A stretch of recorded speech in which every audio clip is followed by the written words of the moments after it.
นั่นหนาวเย็นแต่ว่าฉันเป็นหุ่นยนต์นะหนาวไม่ได้หรอก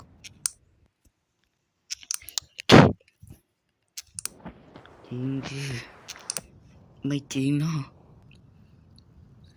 ถ้าเห็นแล้วจะบอกว่าไม่จริงดูเลยว่าอะไรตึงตึงตึงตึงตึงตึงตึงตึงตึงตึงตึงตึงตึงตึงตึงตึงตึงลุยกันเถอะทุกคนไม่มีเพื่อนไม่อยู่ตึงตึงตึงตึงตึงฮึดนี่เนาะจังหวัดนี้ฉันได้รับคำสั่งมาจากหัวหน้ามาให้จากการคนที่อยู่ในป่านี้แกเพราะนายคงจะใช่นะ ไอ้นี่มันดูแปลกๆนะเอาละลุยกันเลยเย้ไม่นะมันเข้าใกล้ฉันมาแล้วอะเดี๋ยวเรามันก่อนนั่นที่น่ามันน่าจะไม่ทำอะไรใช่ไหม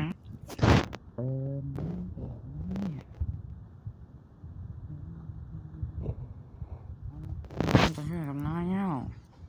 นั่นแล้วก็ได้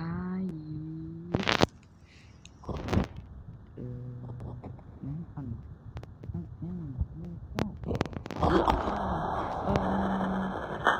สดเจ้าส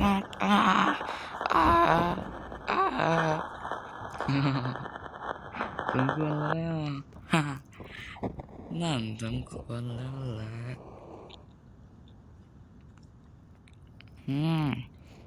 แกเนี่ยก็ไม่ธรรมดาเนี่ยฉันใช้ที่นั่นจะนั่งเอาจริงแล้วละ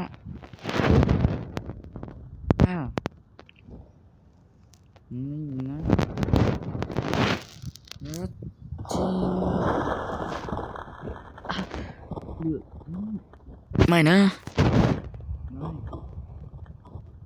เออแคนฉันหักlet's go อย่าวางไปแล้วมันเนอะนี่นะฉันจะถือได้ไม่ใช่เด้อสิมันรู้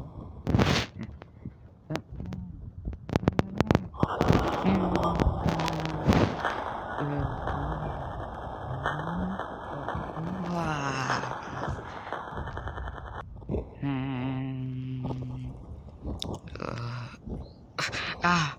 มานะ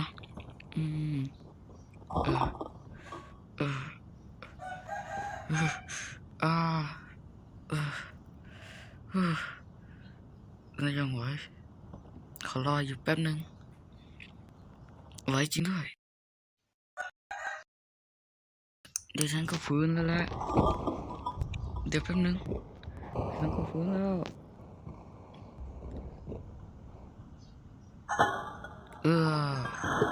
เย่ฉันฟื้นแล้วยังไม่เสร็จเลยวิญญาณ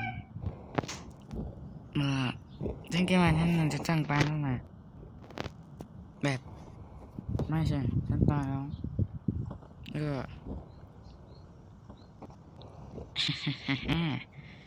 ได้นั่นไม่สามารถ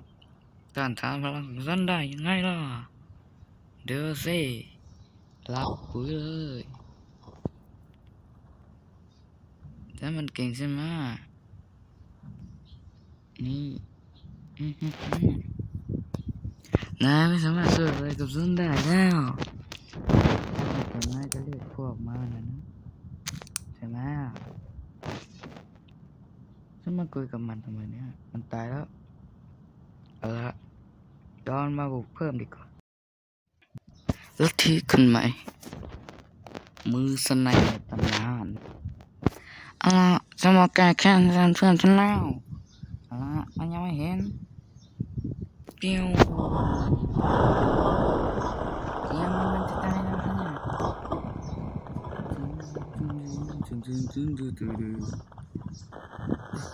อ่า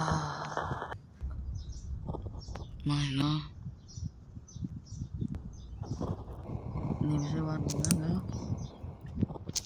ไม่ไม่จริงไม่อ่าไม่ใช่วันของแกหรอกไม่ต้องกลัวว่าฉันจะตายเนาะเพราะว่าฉันน่ะประกอบร่างกลับคืนมาได้โว้ยเป็นยังไงล่ะทึ่งเลยดิ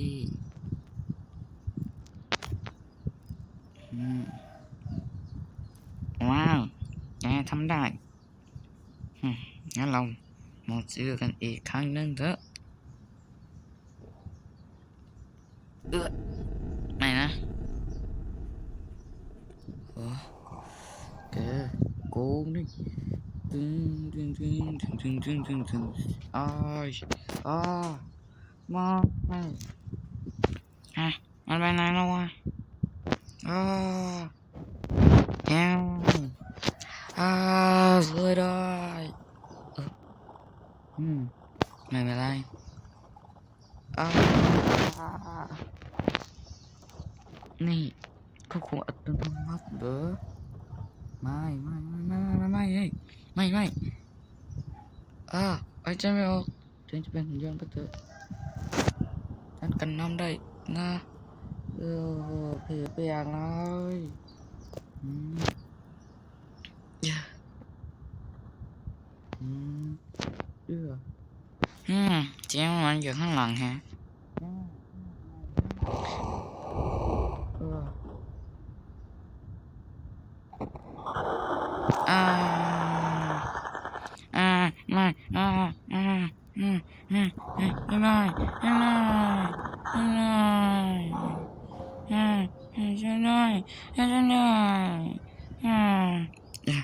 อย่าพูดคนเดียวสิ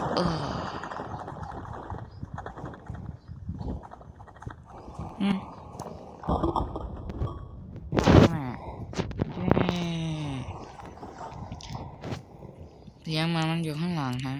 จะไม่เป็นไรหรอกอ่าอ่ากูตายแล้วไม่มีทางที่เขาจะกลับได้อ่า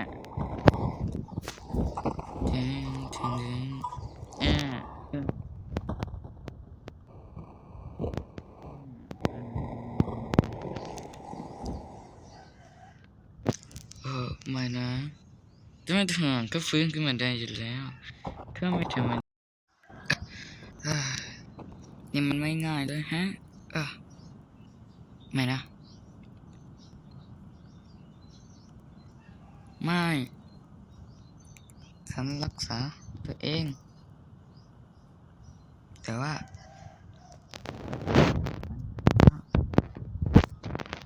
มันออกมาได้ไกลมากถึงจะนอนอยู่ตรงนี้ไงกลับลงไปอะไรมันจบแล้วสินะขอนั่งพักสักแป๊บหนึ่งนะฉันนั่งพักแล้วไม่มีได้แล้วชีวิตเนี่ยมันลำบากขนาดนี้เลยเหรอคาดว่าน่าจะไม่อะไรจบเลยนะครับเปิดตัวผู้อยู่ในบ้านยนต์เรียกแบบหนึ่งแบบไม่อยากพูดเลยคือไม่บอกว่าอะไรนะก็จะอะไรอย่าลืมกดไลค์กด subscribe และกดกระดิ่งแจ้งเตือนแล้วก็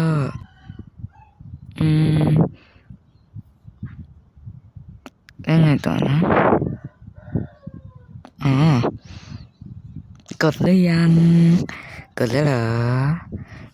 รีบๆกดนะ ยังไม่ได้กดนะอืมคงน่าจะกดแล้วแหละเอาละมาดูกันมีอะไรบ้าง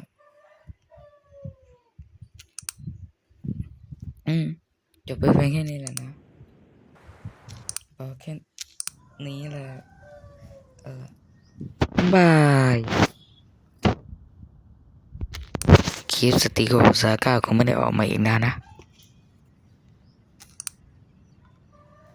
เพราะว่ามันมีปัญหานิดนึง